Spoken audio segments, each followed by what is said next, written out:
Hello and welcome back to the Diary of a Nail Who Sticks Out. So, I'm currently experiencing the perils of having all my housemates home whilst I'm recording this, and the perils of recording it on my phone.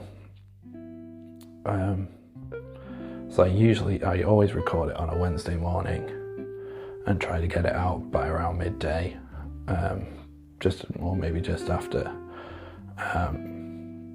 And the reason I do it on a Wednesday is because it's the first day of the week where the housemate that I share a wall with is at work. So it just means that the house is quiet. She's ill today, so she's at home, and that's fine, obviously.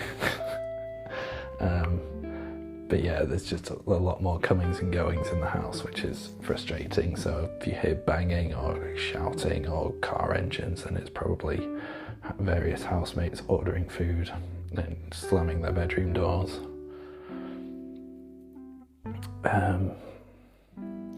But we shall persevere. I mean, I've also I was halfway through recording this podcast, and then I got a call from someone because I forgot to put my phone on Do Not Disturb, and yeah, anyway, it's the perils of amateur podcast production, I guess. Anyway, so how are you? How are we doing? I hope you've had a good week. The week for me has been okay. Been feeling a lot more positive than the week before. I think if you listened to last week's episode and you heard me talking about the kind of like isolation I was feeling, I think I've reached out to various networking groups now, and I've got some things in the diary, so I'm feeling a lot more positive about that now, and on the back of that, I have been kind of doing more cold outreach, this time to local businesses instead of agencies and studios. I feel like I've probably contacted most of the agencies in Melbourne at this point. Some of them have got back. I think one got back last week and said that they had a position. I'd now filled out an application form for them, so we'll see how that goes.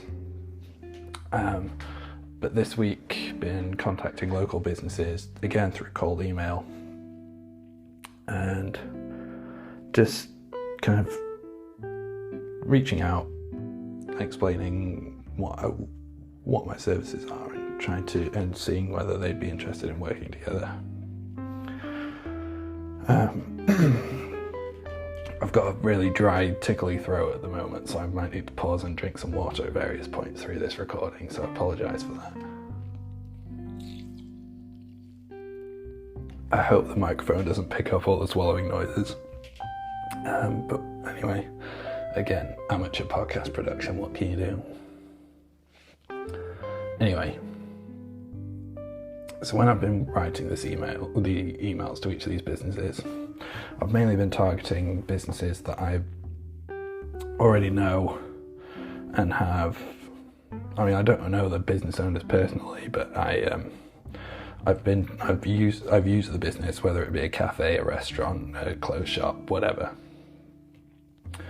I've used their services. And I've been using the stories of how I got to know, how I learned about them and my experience with them in the emails.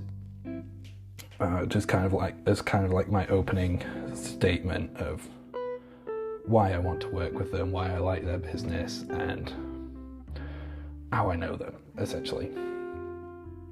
And in each email that I've written, I've really tried hard to. So obviously, I know the business, and then I've done more research around the business. I've examined their website, their socials, and their whole kind of like digital presence, and kind of like analysed it from my perspective, And then I've tried to get into the mind, kind of reverse engineer where they're at to get into the mind of what the business owner, how the business owner sees things, what their priorities are, what problems they might be facing, and then tell them how I might be able to help them solve their problems and achieve their targets. So that's been the general template, if you like, for how I've been writing these emails. And obviously I can't actually read their mind. I don't know the business owners personally, but I've been doing my best to try and develop some empathy with them, put myself in their shoes, see the world from their perspective. And in doing so, it's kind of had an effect that I wasn't expecting, where I've tried to put myself in their shoes, it's given me a new perspective on my own offering and my own approach, which has prompted me to start writing blog posts. Well, I mean, I was already writing blog posts, but like my previous approach to writing my blog was I wrote a blog post about whatever I could kind of like squeeze 1,000 words out of myself for at the time. Whereas now I really want to try and approach my blog posts as like answering questions that the clients that I'm targeting or the clients that I've had would want answering. And the aim of this is twofold. So, first, it allows me to deepen my knowledge about what it is that I do, the service I provide, and the problems I can solve. So, for instance, the 2 blog posts I've written in the last week,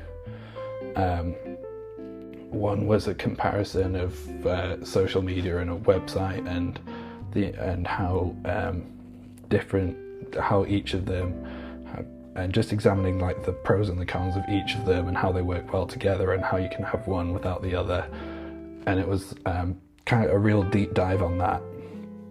And the one I'm writing at the moment, which I think I'll push live today, is sorry, I've forgotten. It's actually just escaped my mind. I'm just going to pull it up now. Oh yeah, this looks really, really unprofessional.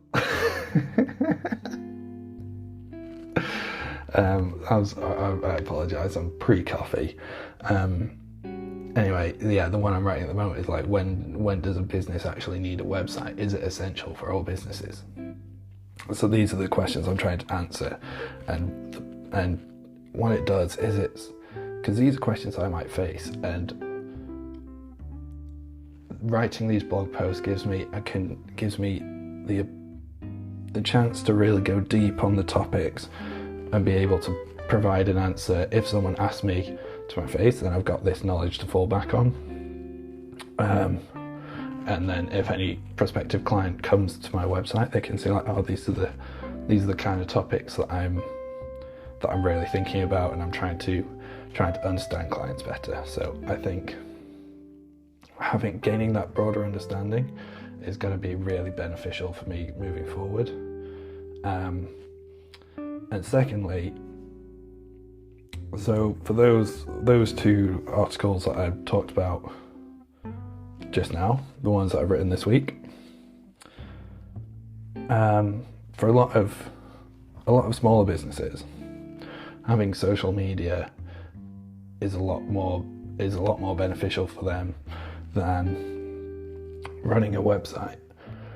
And me understanding why that is, and being able to understand the different circumstances that businesses face, and just enables me to put myself in a position to better understand people that actually need my services. Because I'm not a social guy, I'm a website guy. So there's no point in me just targeting everyone if people don't want a website, people don't need a website. So it just helps me understand the people and the businesses and the clients that I'm targeting more, so that I can really target people that value my services, and that I can really help,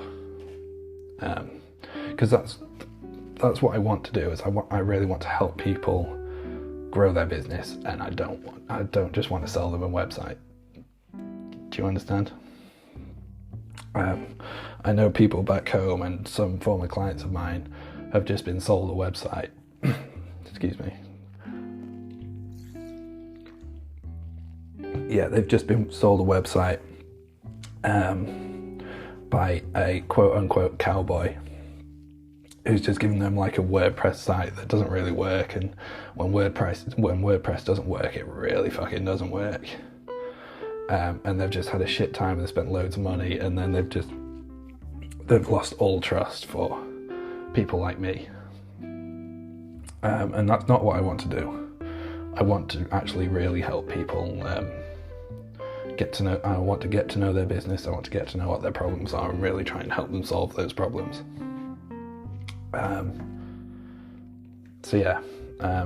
Targeting, being able to target people that have problems that I can solve is what I want to do.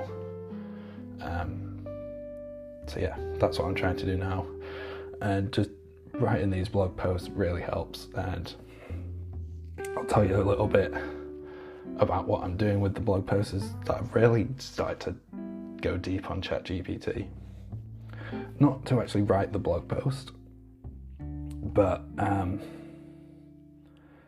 because in a lot of with the social post and with this post,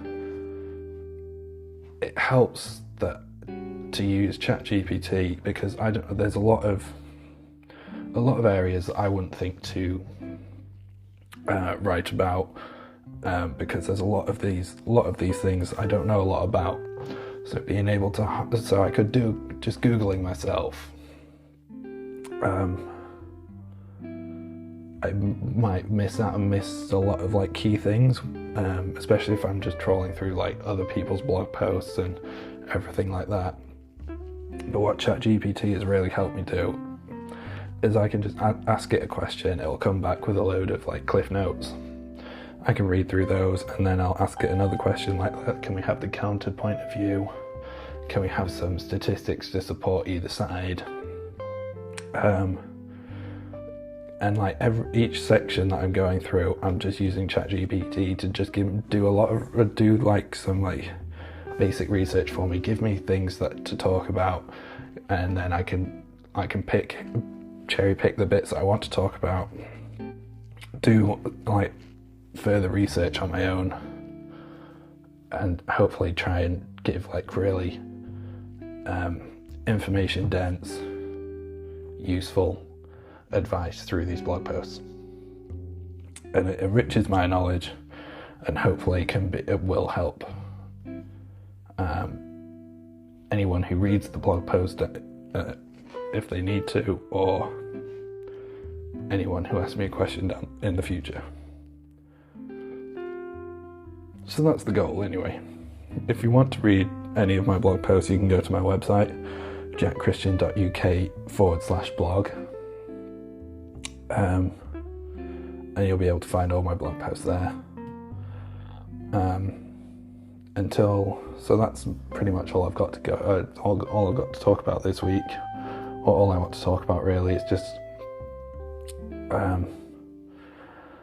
building empathy and developing empathy for the people I'm trying to sell for, and trying to understand the problems that they have and how I can solve them. I feel I'm hoping is going to be really beneficial for me and the business that I want to create going forward. So that's all from me this week. I hope you have a great week, and I'll see you in the next one. Goodbye.